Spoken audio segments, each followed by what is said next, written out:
أهلا وسهلا مجددا ومرحبا بكم في موضوع آخر. هضرنا على الأو بي إم، قلنا تنترجموها لإدارة المشاريع التنظيمية، عرفناها وعرفنا شنو تتقدم. وهنا غادي نهضروا على المبادئ ديال الأو بي إم. كيما أنت إنسان عندك المبادئ ديالك، فحتى الأو بي إم عندها مبادئ تتمشي عليها. يعني هاد المبادئ خص أي حاجة داخلة في الأو بي إم، أي حاجة داخلة في الإطار ديال المنظمة خصو يحترم هاد المبادئ هادي. واول مبدا غادي نهضر عليه هو المبدا ديال القيمه المضافه. بمعنى اي حاجه داخله في هذا الاطار خصها تكون تتقدم لنا شي قيمه مضافه، تعطينا شي حاجه تزيد بالمنظمه للامام. وماشي ديما يمشي بالكم مع الفلوس. وي المشاريع قلنا انهم تيجيبوا الفلوس، هما المستقبل ديال المنظمه. ولكن بعض الاحيان هذا الشيء راني هضرت عليه، وترجعوا للبلاي ليست عاوتاني تلقاوني هضرت على الاسباب اللي تدفعنا باش نديروا المشاريع. هادشي علاش ماشي بالضروره الفلوس. بعض الاحيان نقدروا نخدموا على واحد المشروع غير باش مثلا نحترموا واحد القانون خرج جديد في الماركت، نطوروا مثلا من الصوره ديال الشركه. المهم اللي بغيت نوصل لكم هو انه ضروري هذا المبدا ديال القيمه المضافه.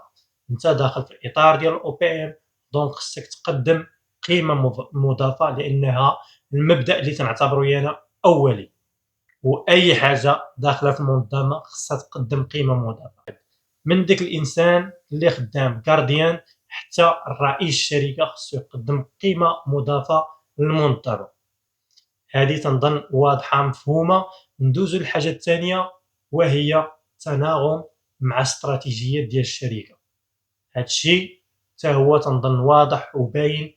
ملي تنهضر على التناغم مع استراتيجيات الشركه، بمعنى اي حاجه عاوتاني داخله في الاطار خصها تمشي مع استراتيجيه الشركه باش توصل لديك الهدف اللي باغاه المنظمه.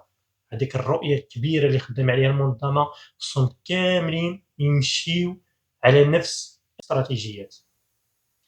ايوا القيمه الثالثه اللي نقدروا نهضروا عليها هنا، وهي في اطار التنفيذ المتناسق. ملي تنهضر على التنفيذ المتناسق، المنظمه تيكون عندها واحد المناهج، مثلا عندها واحد الطرق تتخدم بها، عندها واحد ستوندار خدامه به. انت مثلا خدام على واحد المشروع، خصك يكون عندك هاد القابليه هذه، خصك تخدم على واحد الطرق اللي تتفرض عليك، لانها هي باش ماشى المنظمه. نعطي مثال هنا. انت مثلا ضروري هادشي هضرت عليه، ان المشروع فيه بزاف ديال المجالات، ومن بين المجالات ديال المشروع هي الجوده ديال المشروع. وملي تنهضر على الجوده تنهضر انك بصفتك مسؤول على المشروع خصو يكون عندك وسائل كيفاش تحترم الجوده المطلوبه. هادشي علاش يقدر تكون المنظمه عندها ديجا عندها واحد المناهج، عندها واحد الطرق خدامه بهم، يعني حتى انت خصك تحترم ديك ستوندار وتمشي ليه. وانا عطيت مثال بالمشاريع، ولكن يقدر يكون حاجات اخرى، يعني مشروع واحد، مشروع جوج، يقدر يكون عمليات. ممكن واحد الطرق، كاين واحد ستوندار اللي تتنسق لنا التنفيذ ديال المشروع ولا التنفيذ في العمليات. تنظن حتى هذه مفهومه. وملي تنهضروا على التنفيذ نقدروا ندخلوا معاها الاخلاق المهنيه. هذه تتبان سهله، ولكن راه فريمون موضوع كبير وخصو حتى هو تنظن شي بلاي ليست. علاش؟ ملي تنهضر على الاخلاق المهنيه، راه الاخلاق تتبقى حاجه متغيره. الاخلاق ما تتشابهش. يعني انت مثلا عندك واحد الاخلاق، عندك اخلاق تبنيتيهم من طريق المجتمع ديالك، من طريق الدين ديالك، من طريق الهويه ديالك، من المؤسسه ديال اللي قريتي فيها، من الدار اللي عشتي فيها. يعني الاخلاق ديالك مبازين على واحد المسائل.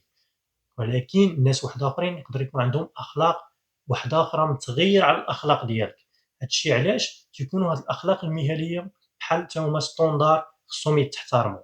باش ما نعقدش عليكم الامور، انت كمثال ملي تخدم في واحد الشركه تيكون عندك واحد التوقيت تحترمه، مثلا تدخل مع 8 تخرج مع 6. ها النوع ديال اللباس اللي تتمشي به. دابا من اتضحت لكم الامور وفهمتوا معايا هذه المساله، تخيل معايا انت خدام على المشروع ديالك.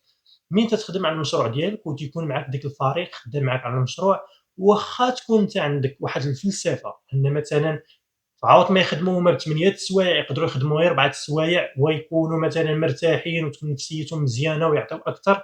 واخا تكون عندك هذه الفلسفه ديال العمل، ما يمكنش تطبّقها واخا أنت مسؤول على المشروع، ما يمكنش تطبّقها في المشروع ديالك لأن كاين واحد الأخلاق مهنية فارضها المنظمة، فارضها الOPM، داك الإطار ديال التنظيم ديال المشاريع ولا التنظيم ديال هاد الشي كامل.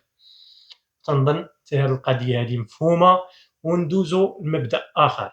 مبدأ آخر نقدرو نهضرو على القيم، نهضرو على المبادئ، نهضرو على القيم، نقدرو نهضرو على l'amélioration continue، هي التطور المستمر، بمعنى أي حاجة داخلة في هاد الOPM، أي حاجة داخلة في هاد الإطار خصها تكون تتطور، ما يمكنش تبقى حابس، ما يمكنش نتا كإنسان مثلًا تبقى حابس جامد، خصو يكون عندك ديك النظرة ديال أنك تتطور. ملي كنهضروا على أنت كإنسان خصك تطور، فأي حاجة خصها تطور، المشاريع خصهم يتطوروا، العمليات خصهم يتطوروا، الطرق خصهم يتطوروا، يعني ما خصناش نبقاو راجعين للور، خصنا نزيدو للقدام. أنت كمثال خدمتي على واحد المشروع، راه ما يجيش وتخدم على المشروع ديالك من A0، يقدر يكون المشروع ديالك ديجا سابقًا الشركة خدمات على مشروع تيشبه له، ولا تيكون واحد المشروع عندها في شركة مثلًا فرع آخر في مدينة وحدة أخرى خدموا على نفس المشروع اللي أنت فيه، دونك أنت خصك تتعلم من ديك المشاريع الأخرى، تتعلم من حاجات أخرى باش تزيد للقدام، تشوف شنو كاين وتزيد للقدام.